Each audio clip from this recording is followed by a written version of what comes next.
Hello, everyone. It's Fred again from Notes of a Nomad, video number 271. Today, I want to talk about my journeys with Gordon. And who's Gordon? It's Gordon Lightfoot, a very famous Canadian songwriter, singer, and performer.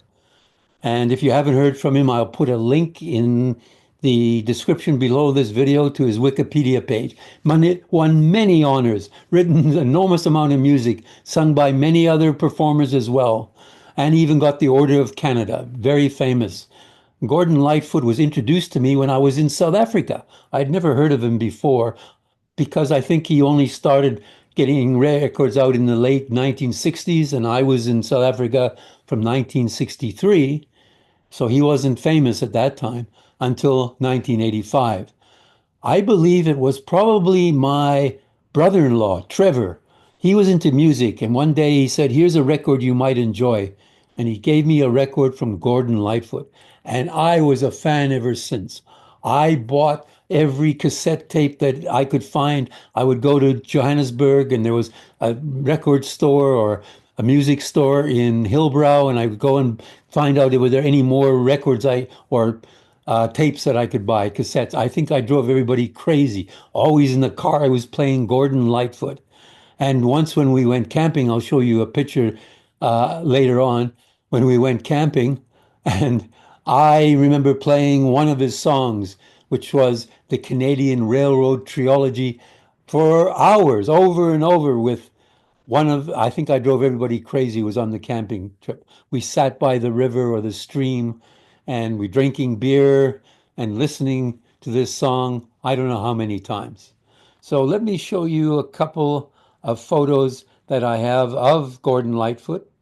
And so he was around from 1938 to 2 years ago on the 1st of May. He passed away at the age of 84 in 2023. So he, as I said, had written many, many songs, not only the ones he sang, but other people sang his songs. First, he was known as a songwriter before he was known as a performer. And here is the people who were on the camping trip. It was Johnny, who was family friends of that time, and his wife, Judy, my daughter, Samantha, my wife, Gail, my youngest daughter, Tiffany, and myself. And I believe it was my son, Dominic, who was there, who took the photograph. I remember coming back from this camping trip and feeling ill. I went underground the next couple of days and I'd had no energy. I think almost everyone, there was one or two, maybe didn't get tick bite fever. But in the bush, there was ticks and we got tick bite fever, almost all of us. But Gordon Lightfoot was a part of that trip. I will never forget that. And when I got back to Canada in 1985, he was singing at Massey Hall. And so he was much older than then. But I remember going and dragging my second wife, who was with me then, to listen to him. I don't know if she was a fan, but I had to go and see Gordon Lightfoot. One of the highlights, one of the best shows I ever saw was seeing him live at Massey Hall in Toronto. And what really prompted this was I was listening to the CBC radio and they were talking about this show is on in Victoria at one of the theaters. And it's called If You Could Read My Mind, the songs of Gordon Lightfoot.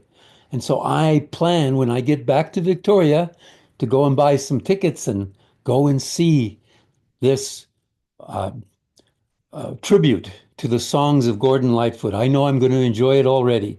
So that's what prompted this was to um, this show that's coming. So that's my journeys with Gordon Lightfoot. He's been a big part of my life. Introduced to him in South Africa, actually, when I listened to the Canadian Railroad Trilogy, made me homesick. What a wonderful song that was. That I probably listened to that song more than any. So with that, hopefully you have some music that brings fond memories, brings you a lot of joy and happiness. So wishing you, your family and friends, lots of love and laughter. Until next time, maybe you'll listen to some Gordon Lightfoot in the meantime. Bye for now from Fred and Notes of a Nomad.